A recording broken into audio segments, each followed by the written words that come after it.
tiga saja. Yang empat tu maklumat tambahan lah. Istimdad itu sebut rujukan. Kalau kita tengok pada sejarah daripada Rasulullah SAW hidup dengan Rasulullah, hidup dengan para sahabat, orang pertama yang menyampaikan ayat Al-Quran dan juga menyampaikan makna Al-Quran ni adalah Rasulullah SAW sendiri. Sebagai contoh, kita tengok sahabat-sahabat semua memang arif bahasa Arab, memang alim sungguh, memang layak yang semua yang kebanyakan ulama letak sahabat-sahabat semuanya mujtahid, boleh faham Al-Quran dengan sendiri. Cuma Rasulullah sendiri mengajar tentang makna-makna Al-Quran ini tadi. Sebab berlaku pada beberapa situasi sahabat-sahabat salah faham, jadi Rasulullah betulkan dan terangkan makna yang betul. Sebagai contoh, sahabat-sahabat rasa kisah ni masyhur lah tentang ayat inna syirka la zulmun azim. Tentang ayat yang mana kata semua orang yang ada kezaliman ini tidak akan dapat selamat. Ada ayat tu, tak ingatlah ayat Quran. Sahabat-sahabat yang habis Quran ni boleh ingatlah. Ayat tu sebut tentang orang-orang yang ada sedikit unsur kezaliman ni tidak akan selamat. Mesti semua yang akan masuk neraka semua sekali. Jadi sahabat-sahabat ni fahamlah antara maksud zalim ni, zalim dengan diri sendiri. Antara makna zalim ni, zalim terhadap hak orang lain. Jadi sahabat-sahabat bimbang. Sebab apa? Sebab setiap orang ni, walaupun sahabat-sahabat ni orang yang dah ditabiah semua sekali, tetap tak akan terlepas di sudut zalim terhadap diri sendiri dan juga cuai terhadap beberapa tanggungjawab. Jadi ayat tersebut, siapa-siapa yang ada unsur kezaliman ni tak akan selamat langsung, akan kekal dalam neraka. Jadi Rasulullah terang balik maksud yang zalim yang dimaksudkan akan kekal dalam neraka ni adalah inna syirka la zulmun azim. Maksud zalim ni adalah syirik di situ. Jadi nampak ni, orang pertama yang mensyarahkan dan menerangkan manfaat pada sahabat ni adalah Rasulullah sendiri lah. Kemudian Rasulullah sendiri doa kepada Sayyidina Abbas, Allahumma faqihhu fid din wa 'allimhu at-ta'wil.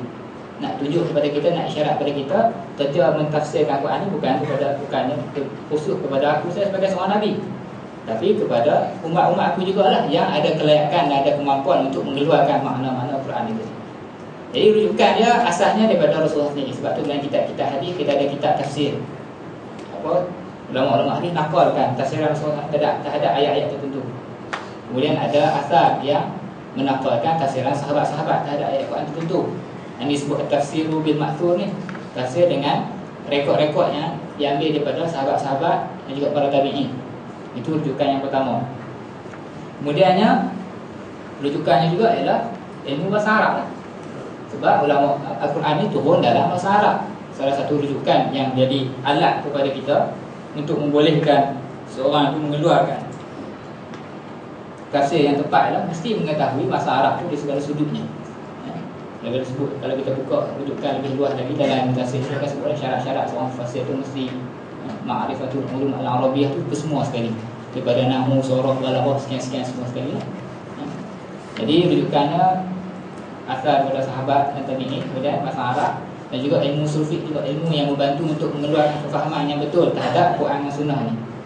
Teks kita sebut Al-Quran ni dengan Sunnah disebut dalam bahasa Arab disebut sebagai an-nassu. An-nass maksudnya teks lah. Teks ucapan ni, setiap satu teks tu nak faham dia dengan bahasa Arab tu baru kita boleh keluarkan makna yang tepat. Sebab ucapan Rasulullah SAW ni dan juga ayat Quran sendiri maknanya luas. Maknanya terlampau luas, tapi lafaznya pendek. Ini salah satu orang sebut sebagai mukjizat kepada Al-Quran dan juga mukjizat kepada hadis Rasulullah SAW. Kita bayang cara mudah lah, mudah. Rasulullah dah cakap ucapan Rasulullah ni direkodkan lebih kurang 60,000 hadis saja yang sampai pada kita sekarang ni. Di matanya lebih kurang 60,000. Himpunlah segala kitab daripada Imam Bukhari semua sekali itulah sampai sekali. Jumlahnya 60,000 teks hadis yang sampai pada kita. 20,000 masuk dalam kategori dhaif dengan Allah, 20,000 duduk dalam kategori hasan, 20,000 lagi masuk kategori sahih. Tapi 60,000 teks ni boleh digunakan daripada tahun 1400 tahun dulu sampailah kiamat ni, tak akan habis panduan. Tak akan habis panduan. Maknanya ucapan yang sedikit tu boleh guna sampai 1400 tahun sebagai panduan. Maknanya memang maknanya terlampau luas, tak ada batasan makna dia, terlampau banyak isi dan kandungan dia. Jadi nak boleh buat keluar ni bukanlah sebarang orang. Bukan baca sekaligus tapi boleh buat keluar kemahiran, buat keluar kefahaman. Baca sikit awak pula fahaman. Ini yang berlaku masalah hari ni. Sebab tak cukup dia punya alat-alat ni. Kemampuan dia tak cukup. Doktor nak bedah ni bukan kalau ada pisau saja. Dia nak kena ada tu alat-alat lagi lah. Macam-macam lah. Nak kena ada kawan tolong dia lagi. Kalau kesakat doktor tu alat dia satu saja pisau, semua pekat boleh jadi doktor. Anak beli pisau boleh balik jadi doktor tu. Dia kata, Ustaz, saya dah mengaji bahasa Arab lah. Awak ada kamu apa? Ada kamu Barbawi lah Ustaz. Lepas ni saya nak jadi mujtahid pula. Berat lah. Masalah dia, masalah nak mentafsirkan dan nak mengeluarkan ma'ani daripada Quran dan Sunnah tu memang memerlukan kemampuan dan juga alat yang cukup. Itu masuk istimdad di sini. Rujukan. Jadi ini secara lebih kurang lah untuk maklumat dan pengenalan terhadap ilmu tafsir. Untuk tentang hukum belajar ilmu tafsir itu hukumnya fardu kifayah lah. Bukan semua orang kena belajar. Supaya ada sebahagian orang yang boleh ajar orang lain pula tentang makna-makna Al-Quran ni. Kemudian nama sekian-sekian tu kita buang zakat tu lah untuk kita masuk kepada ilmu seterusnya. Cuma khulasah yang kita boleh dapat, tiga perkara yang pertama ni maksud ilmu tafsir, ilmu yang menerangkan makna-makna Al-Quran. Faedah dia kita boleh faham makna-makna yang terkandung dalam Al-Quran itu tadi. Dan juga kajian kita lah, kita kaji tentang asal Quran. Itu sahaja dia punya mukadimah dan pengenalan terhadap ilmu tafsir. Cuma maklumat lebih mendalam lagi tentang ilmu tafsir itu terbahagi beberapa madrasah itu, semua itu cerita dalam masalah yang lain lah. Ini saja setakat yang mampu untuk terangkan sebagai pengenalan kepada kita semua tentang ilmu tafsir. Boleh? Minta rehat seminit minum.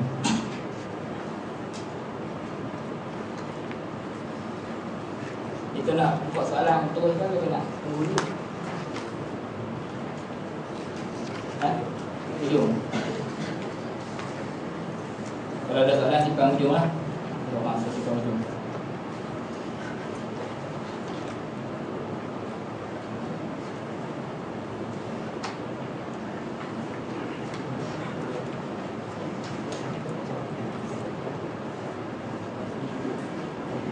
Okey. Ilmu yang kedua ialah ilmu hadis.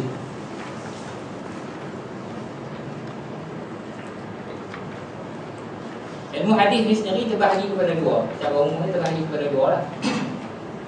Ilmu hadis yang pertama disebut ilmu hadis riwayah, yang keduanya ilmu hadis dirayah.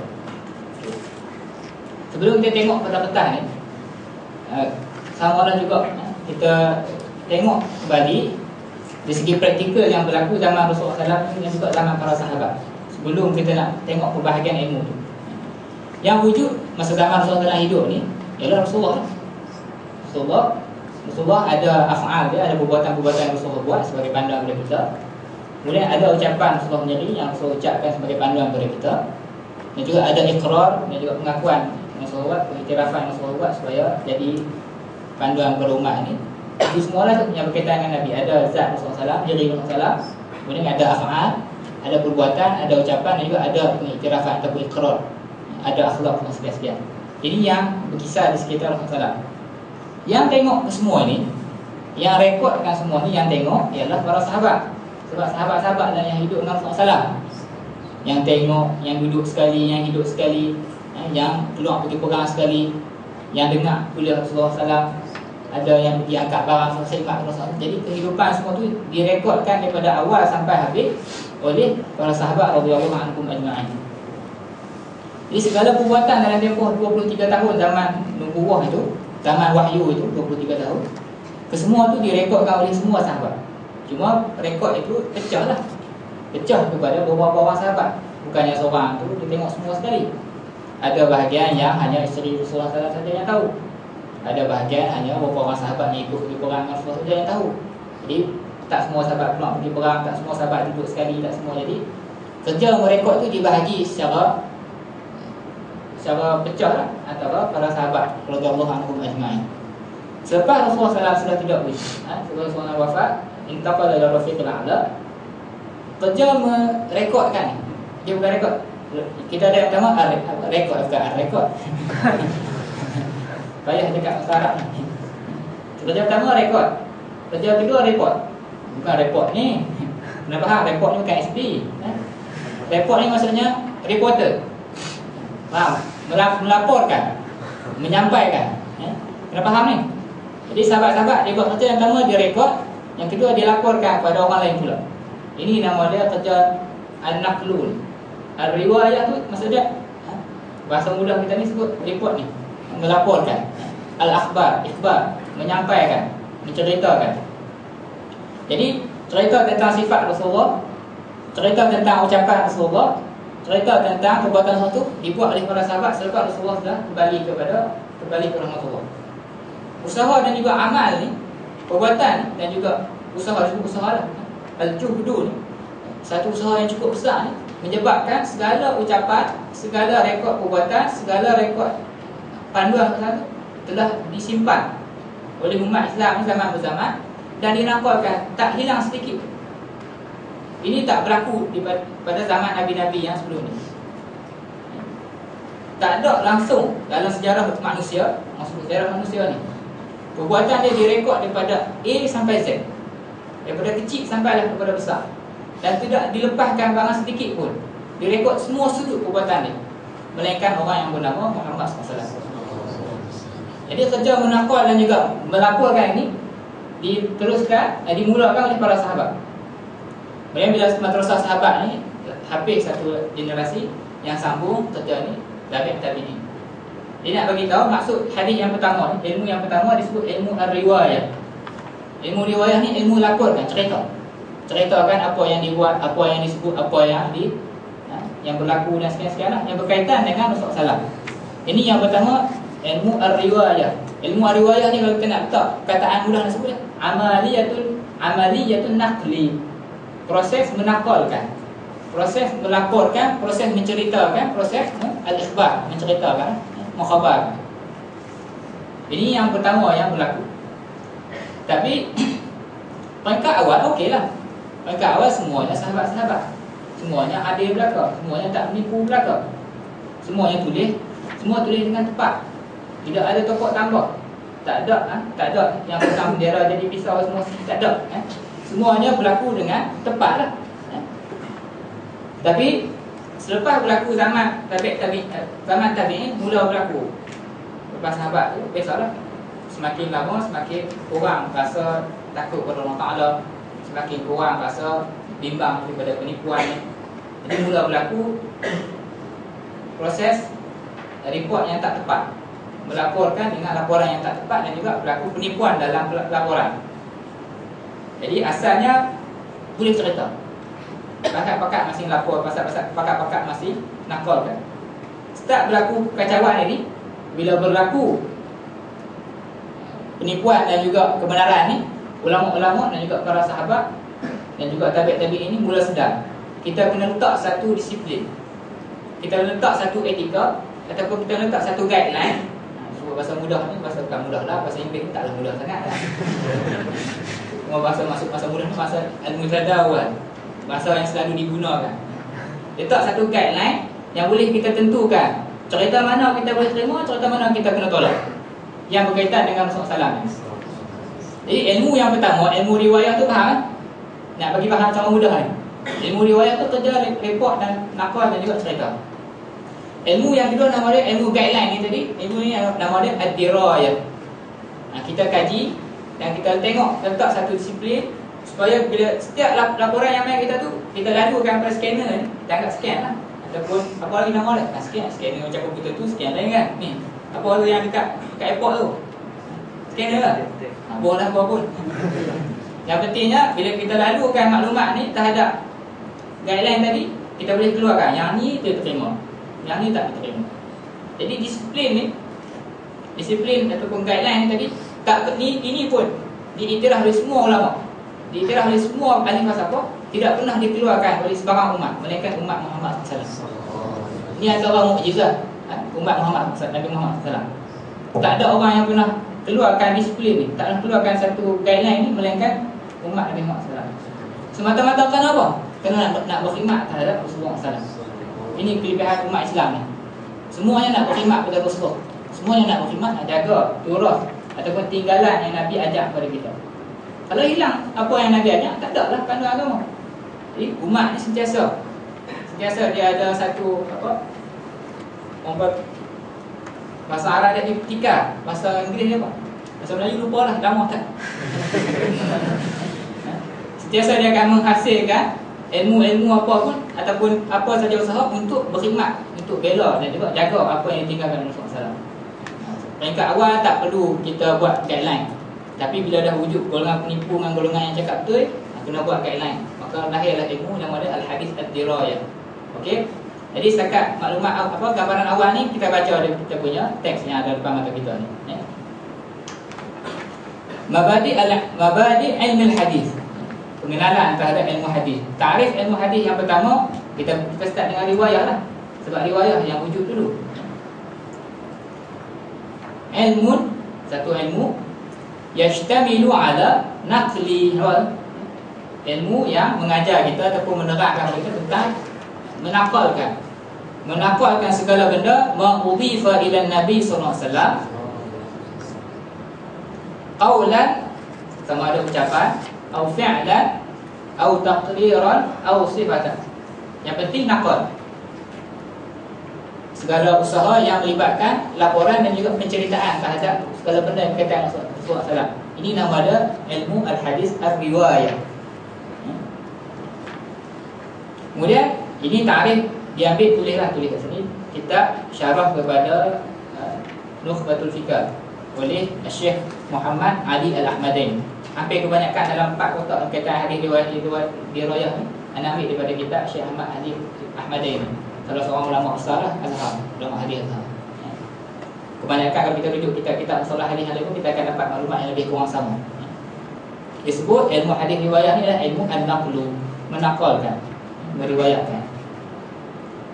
Kajian kita, apa yang kita nak riwayat, yang nak sebut tadi tu lah, zatun Nabi SAW min haithu aqwaluhu wa af'aluhu wa taqriruhu wa sifatuhu al-khuluqiyyah wal khalqiyyah. Segala sifat fizikal dia, sifat fizikal Rasulullah SAW, sifat akhlak Rasulullah pun semua kita akan nakal belakang. Semua kita akan rekod dan kita akan rekod dalam belakang. Boleh? Ini maksud ilmu hadis riwayat. Apa faedah ilmu ini? Faedah ilmu ini ialah al-ihtirazu, memelihara kita, memelihara seorang itu daripada al-khata' fi naqli ma udhifa ila Nabi sallallahu alaihi wasallam. Memelihara kita daripada salah lapor lah. Mungkin yang masalah pisau dengan bendera tu, dia salah kalau mata dia masa tu mungkin kena penyakit. Kita tak tahulah. Biasalah pergi siapa korban semua kan tak nampak. Jadi nampak ni apa kan ni? Oh, ni alat kemudahan. Boleh. Ni berlaku di Filipina. Al-ihtiras anil khata' fi naqli. Mengelak seseorang tu memelihara daripada berlaku nakal, salah nakal. Ini penting ni. Saya akan cerita lah ilmu hadis riwayat tu secara lebih detail. Apa yang start awal, start sahabat-sahabat di semua cerita dalam bentuk masjid, dalam masjid disebut. Kemudian ada sahabat anak-anak murid dia datang catat dan juga rekod dalam buku. Kita akan tengok ilmu riwayat tu secara lebih ilmiah lah. Jadi faedah dia adalah mengelak daripada salah nakal. Ma'udhifa ila Nabi sallallahu alaihi wasallam. Kemudian faedah yang kedua, bila kita dah berjaya nakal dan kita dah berjaya sampaikan, bila berjaya nakal dan berjaya sampaikan, maka faedah dia adalah ma'rifatu, kita boleh kenal, kita boleh tahu kaifiyatu al-iqtida' bihi sallallahu alaihi wasallam. Kalau maklumat semua dekat sampaikan, kita boleh tak kita ikut? Tak boleh. Kalau maklumat tentang perbuatan, maklumat tentang nasihat-nasihat, maklumat tentang ucapan-ucapan tak sampai pada kita, boleh kita buat? Tak boleh lah. Jadi faedah besar ilmu hadis riwayah ni. Sebab tu kalau kita ingat kenapa pahala Sayyidina Abu Bakar, dia pahala sahabat-sahabat radhiyallahu anhum ajma'in, walaupun mereka cuma hidup beberapa tahun saja, umur mereka dalam Islam tu bandingkan sebelum tu ada yang setengah tahun ada hijrah. Di umur Islam mereka mungkin 30-40 tahun, paling lama mungkin 30-100 tahun. Tapi pahala mereka dan kedudukan mereka tu, dia pun adalah sebaik-baik manusia selepas para anbiya. Kenapa? Kenapa para sahabat ni selepas para nabi ni semua yang paling baik adalah sahabat-sahabat radhiyallahu anhum ajma'in. Sebab segala apa benda yang kita buat semuanya kena pada mereka. Sebab yang kita buat tu melalui jalan mereka. Sebab tu kita reti nak hormat sahabat. Bila kita reti hormat sahabat, kita reti pula hormat guru-guru kita. Sebab kita yang segala apa benda yang kita buat hari ni melalui guru kita. Tak ada anak murid nak buat muadat dan tak hormat pada guru. Itulah juga mak ayah kita. segala benda yang kita buat ni semua dapat pada mak ayah kita. Sebab tu kena lebih hormat dan juga ambil tanggungjawab. Tak ambil tanggungjawab sebagai menghormati mak ayah kita. Sebab tu ilmu-ilmu Islam ni ke mana pun, mainlah ilmu tafsir ke, ilmu hadis ke, dia akan bentuk jiwa manusia. Dia akan bentuk jiwa manusia, jiwa yang sepatutnya. Contoh ilmu hadis ni akan mengajak kepada kita untuk elok daripada penipuan. Dan juga elok untuk kita senang-senang sebarkan maklumat yang tidak tahu benar dan salah dia. Ilmu hadis tu dia membentuk jiwa manusia macam tu. Kalau ilmu hadis ni ditanam dan disebarkan dalam jiwa orang mukmin, takkan berlakulah laporan-laporan dalam akhbar walaupun hadis dengan surat khabar tadi sebut. Etika kewartawanan ni. Ulama-ulama muda ni kaji ilmu hadis, bagaimana nak tatbikkan ilmu hadis dalam etika kewartawanan supaya kita boleh jaga ketenteraman masyarakat. Bila mana tidak berlaku pindahan maklumat-maklumat yang salah. Pindahan maklumat-maklumat yang salah dia akan membawa kepada apa? Iftiraqul bashar, iftiraq. Berlaku kelangkabut dalam mujtama'. Jadi sebab tu kalau kita boleh jaga disiplin, kita boleh terapkan disiplin-disiplin ni, maka masyarakat akan dapat selesaikan masalah. Ini faedah-faedah dia. Ma'rifatu kaifiyatil iqtida' bihi fi af'alihi wa ghairi dhalik. Semua sekali. Okey. Yang berlaku apa yang berlaku? Yang nak sebut cerita tentang hadis riwayah ni. Sahabat-sahabat selepas Rasulullah SAW wafat, sahabat-sahabat buat majlis ilmu. Sayyidina Ibn Abbas ada kelas pengajian dia. Sayyidina Aisyah ada kelas pengajian dia. Ada sahabat Sayyidina Abu Hurairah lagi lah. Dia ada kelas pengajian. Setiap hari dia akan ajar hadis, dia akan sebut hadis-hadis. Datang semua sekali, datang rekod dan catat. Anak murid dia catat semua, tabi'in. Selepas zaman tabi'in tu pula buat majlis dia balik. Dia pula rekod. Dia yang direkodkan, sama ada rekod dalam ingatan ataupun rekod dalam catatan dia sebarkan balik. Dia buat majlis untuk baca semula, untuk generasi seterusnya datang dan laporkan. Ini yang berlaku.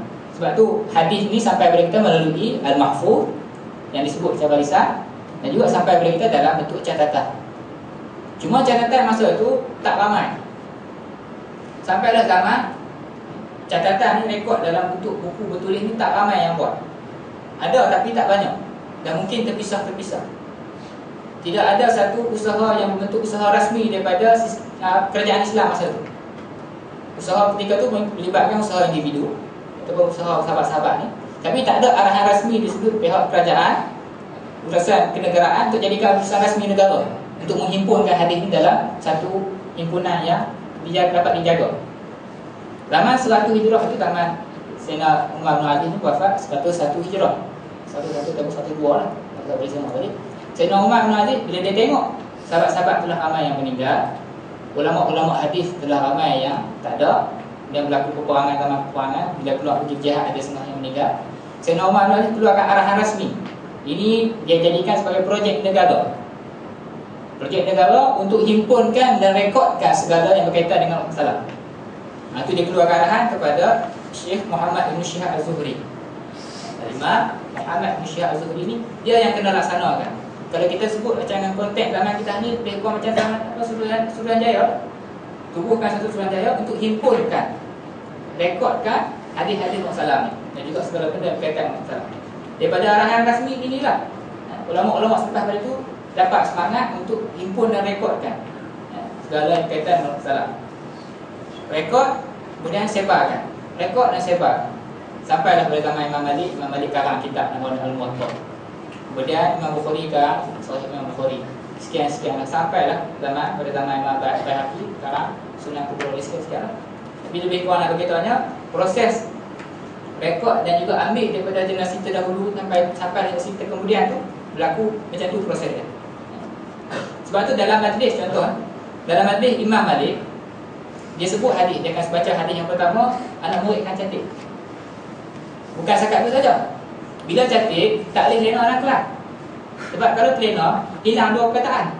Memanglah tidur 5 saat, hilanglah dua perkataan. Jadi maknanya dalam proses nak rekod tu, dia jaga semua sekali. Dari segi disiplin semua tu dia jaga. Sebab tu dinamakan ini satu ilmu. Bukannya takat dengar, takat pergi cerita balik. Dia ada disiplin dia. Dekat catat ada disiplin. Lepas dah catat, semak balik dengan tok buku apa yang saya catat tu baris semua kena ke tidak. Sampai tahap macam tu sekali. proses rekodkan hadis masalah. Ini peringkat ar-riwayah. Boleh cakap.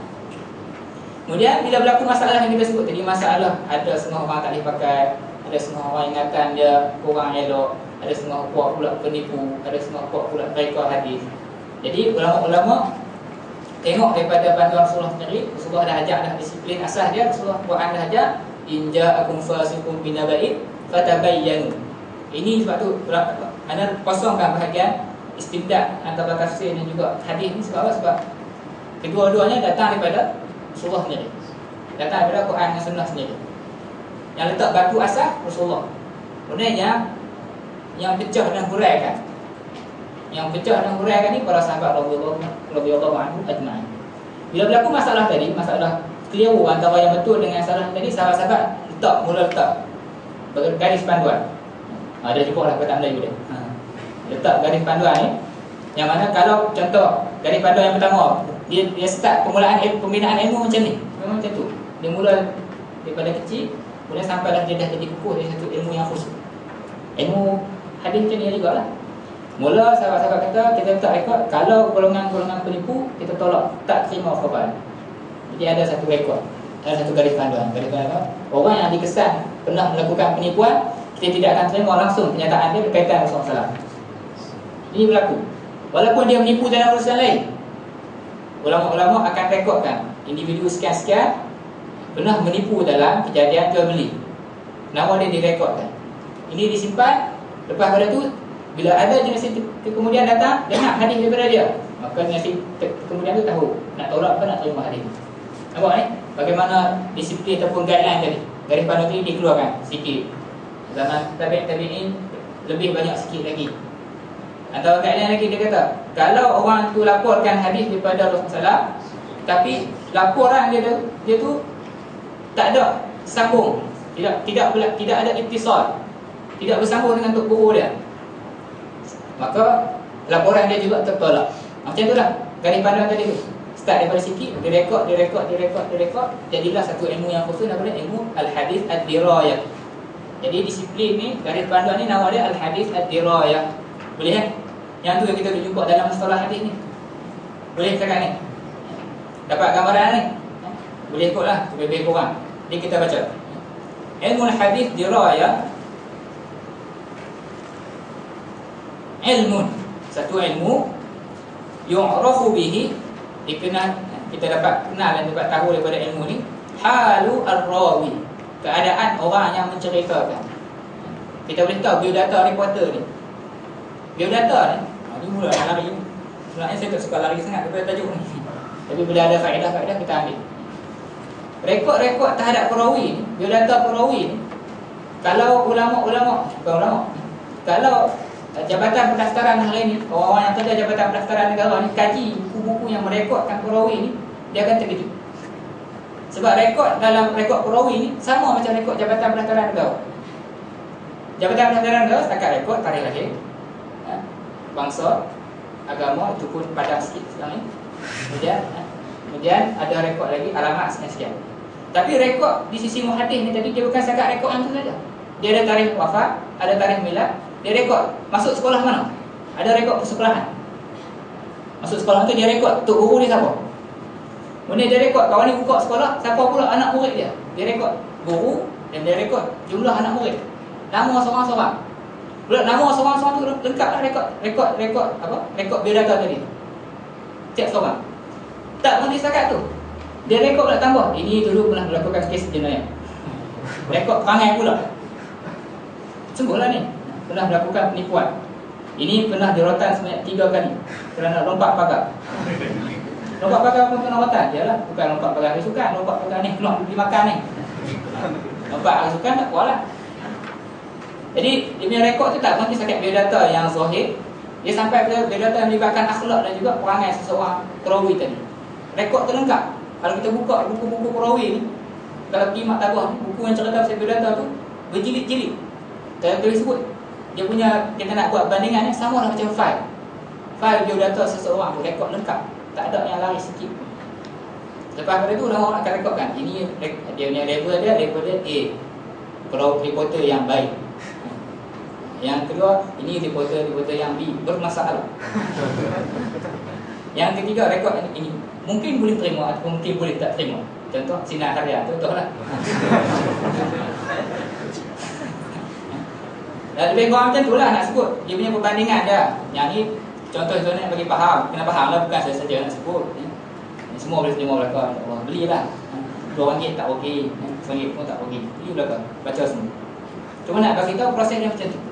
Selepas direkodkan biodata, direkodkan perangai dan sekian-sekian, ulama-ulama hadis ni akan himpunkan adakah ini layak diterima kenyataan dia ataupun tidak. Ini nak bagi tahu penghasilan terhadap ilmu, namanya ilmu hadis riwayat ni. Dalam tu adalah dalam tu ada ilmu namanya al-jarh wa ta'dil. Ulama-ulama akan sebut yang ni sesuai tak sesuai, yang ni boleh terima tak diterima. Ada tu ilmu dia, ilmu sanad, ni kaji tentang sanad ni berapa. Ada ilmu nama ilmu kaji tentang perawi, yang ni mati bila meninggal bila siapa tu kubur nak murid dia. Bahkan sampai tahap cara sebut nama perawi. Cara sebut nama perawi pun ada fail khas, buku khas yang akan ajak tentang cara sebut nama perawi. Sampai tahap macam tu. Kemudian nama tu pula bukan setakat cara sebut. Tengoklah ada nama yang sama lebih kurang. Kita mesin tu boleh kesan lah nama sama-sama, tengok sebab alamat berbeza boleh tengok kesan beza dia. Tak berlaku pertindihan nama. Tidak berlaku boleh nama tu keluar 60 kali. Alamat yang sama.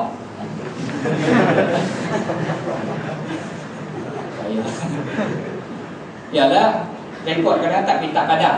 Tak padam. Berlaku pemutihan, hilang baliklah. Nah, bagi tahu rekod tadi tu, bila ada satu nama yang hampir sama dengan nama yang lain, dia akan sebut apa perbezaan dia. Sampai tahap macam tu. Contoh, cara nak sebut dia kalau kita dah bisa dengar dalam ni, Abdullah ibn Salam. Ada lagi seorang Abdullah ibn Salam. Dia rekod semua sekali sampai tahap macam tu. Tak terlepas sedikit, kecil pun takkan terlepas. Di segi disiplin dan juga betapa detailnya yang usaha dilakukan oleh ulama-ulama hadis.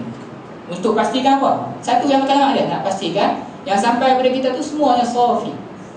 Semuanya yang bersih belakang kaitan Rasulullah SAW. Tak ada langsung yang boleh meragukan kita. Sebab tu umat Islam ni kita hidup dalam ketenangan. Kita tak ragu. Sebab yang sampai pada kita tu kita ada disiplin yang boleh bezakan, boleh pisahkan antara betul dan salah. Jadi ilmun yu'rafu bi halu ar-rawiha. Poin situ tu. Cara panjang tu nak situasi juga keadaan perawi. Orang yang melaporkan tentang Rasulullah SAW. Kemudian wal marwi. Yang al-marwi ni maksudnya benda yang dilaporkan itu sendiri. Kita ada pelapor, reporter tadi, dan kita ada laporan dia. Al-marwi ni laporan dia. Matan-matan hadis tu apa yang diceritakan. Kedua-dua ni tadi akan dikaji, akan dimasuk bawah satu makmal untuk tentukan layak tak layak untuk masuk label nama dia as-sahih ataupun al-maqbul ni tadi, ataupun dia ni masuk kategori kedua, kategori al-mardu yang ditolak. Itulah. Dia akan kaji semua sudut. Contoh sudut-sudut yang disebut tadi itulah. Min haitsu al-qabulu wal raddu.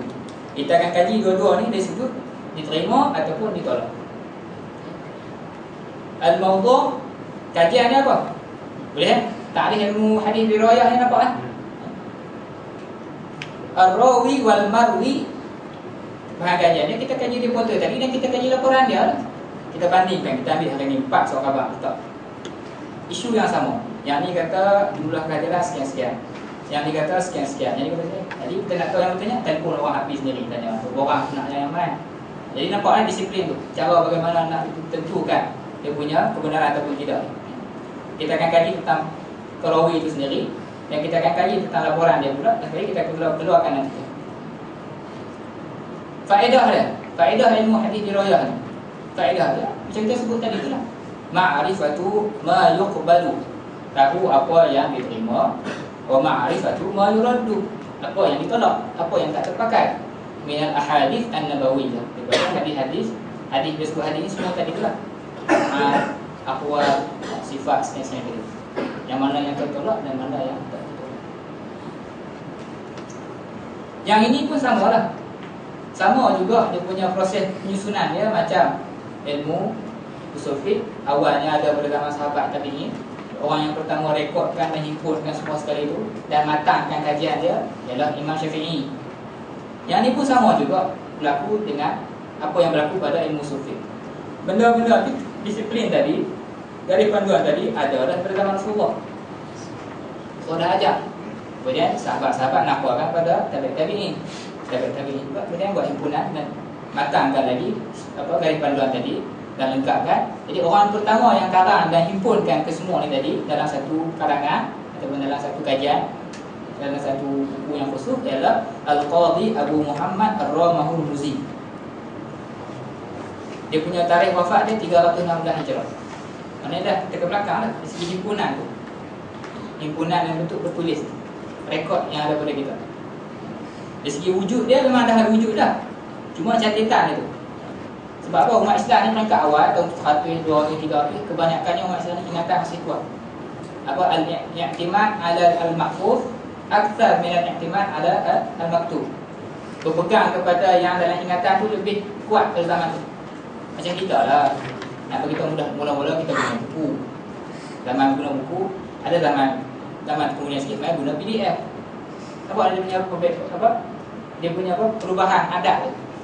Mereka awal guna ingatan. Sebab apa? Ingatan tu lebih kuat dan juga lebih ramai yang berpegang dengan benda tu.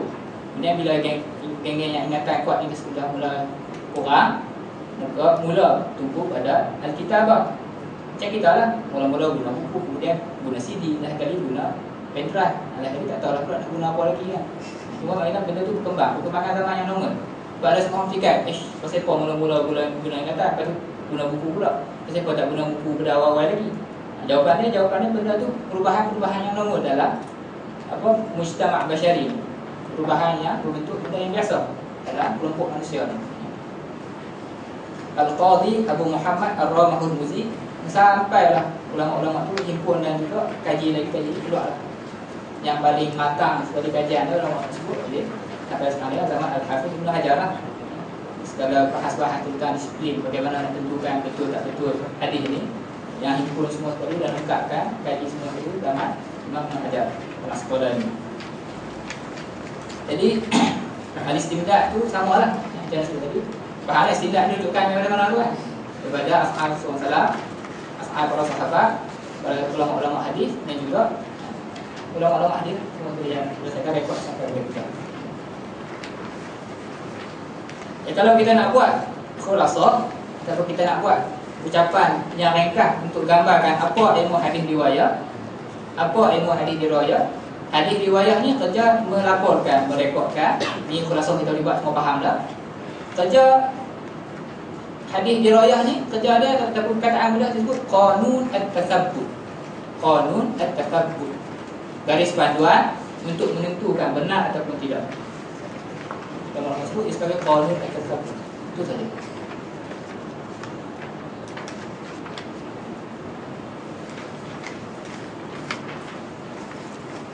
Boleh cakap ni. Untuk ilmu hadis ni